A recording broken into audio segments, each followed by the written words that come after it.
Leadership का role बड़ा important होता है जंगों में। जनरल हाफिज सैयद आसिम मुनीर जो फील्ड मार्शल भी हैं, एक तो निस्बत आले रसूल है, हाफिज कुरान है, उनके सीने में कुरान है। तो हम देखते थे जब भी वो बॉर्डर पे ताजे जवानों का हौसला बढ़ाने के लिए कुरानिक वर्सेस कोट किया करते। तो जब उन्होंने कन्वेंशन में टू नेशन थ्योरी की बात की तो अब ये गूंज हिंदुस्तान के मीडिया में ईवानों में जा चुकी है कि जब तक वो हैं पाकिस्तान से टक्कर ना लेना। तो कितना इम्पोर्टेंट रोल है फील्ड मार्शल का इस जंग के जीतने में, इसकी प्लानिंग में? बहुत शुक्रिया। देखें, लीडरशिप बहुत ज़्यादा मैटर करती है। अगर जब इस तरह का तसादुम होता है, उसमें लीडरशिप और लीडरशिप का जो क्लैरिटी ऑफ थॉट है, वो फ़ैसला करता है कि जंग में वो मुल्क जीतेगा या हारेगा। लीडरशिप की ये वैल्यू होती है और ये वर्थ होती है।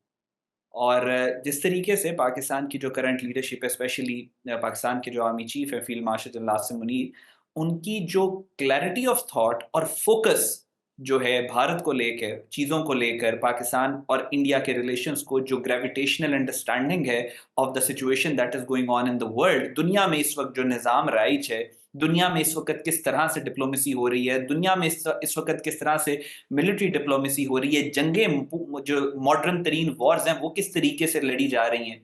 और पहली दफा पाकिस्तान के जो फील्ड मार्शल आसिम मुनीर हैं, उन्होंने जो स्ट्रेटेजिक ऑफेंस का डॉक्ट्रिन है कि किस तरीके से आप दुश्मन को डिटर कर सकते हैं, जिस तरह से आपने इशारा किया सूरह अनफाल की आयत की तरफ, ये इंटरनेशनल रिलेशन या वॉर टर्मिनोलॉजी में इसको स्ट्रेटेजिक ऑफेंस कहते हैं कि आप स्ट्रेटेजिकली ऑफेंसिव तरीके से दुश्मन को एंगेज करते हो, जिसकी वजह से दुश्मन डिटर हो जाता है।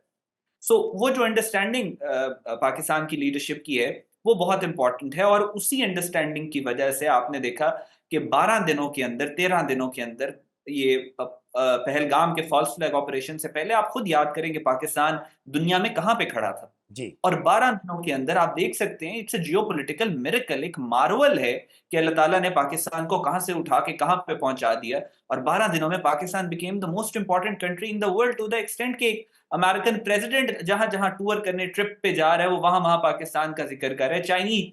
चाइनीज प्रेसिडेंट पाकिस्तान का जिक्र कर रहे हैं, रशियंस पाकिस्तान का जिक्र कर रहे हैं। Everybody wants to have relations with Pakistan. तो ये बड़ी खास बरकत है जो पाकिस्तान को, बेशक। और ये सारा इसके पीछे पाकिस्तान की लीडरशिप का जो स्ट्रेटेजिक, अल्लाह ताला मौका हर लीडर को अल्लाह ताला ने दिया है। अल्लाह ताला ने कोई लीडर छोड़ा नहीं जिसको मौका नहीं दिया।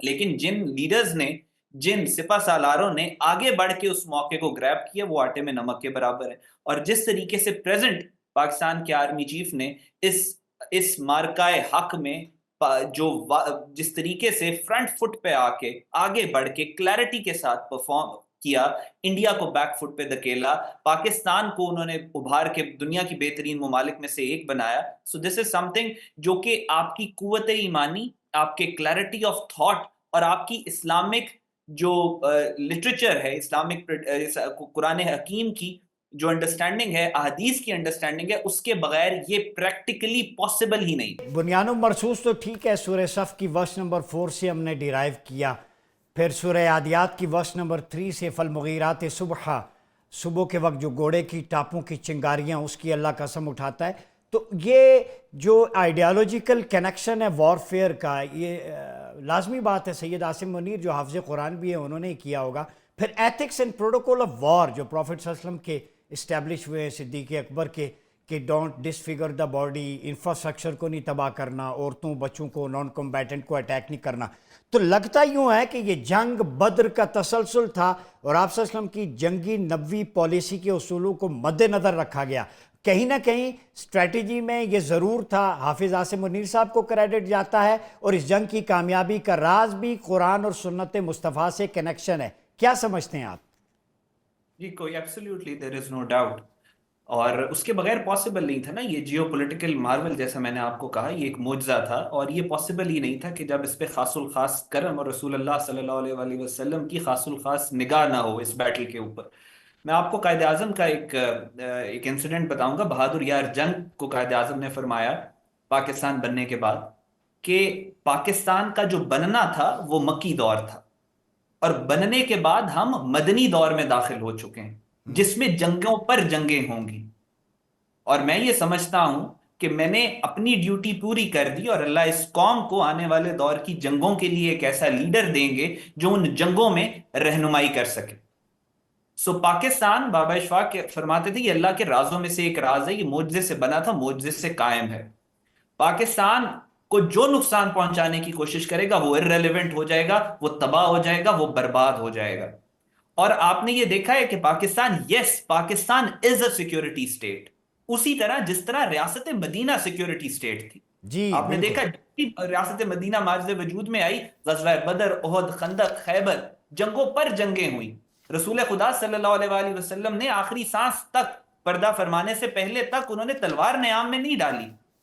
سو اسی طرح پاکستان بھی، آپ کے پروگرام کا نام بھی ریاست مدینہ ہے، تو پاکستان بھی اسی طرح اسی طرز پہ قائم ہوا ہے.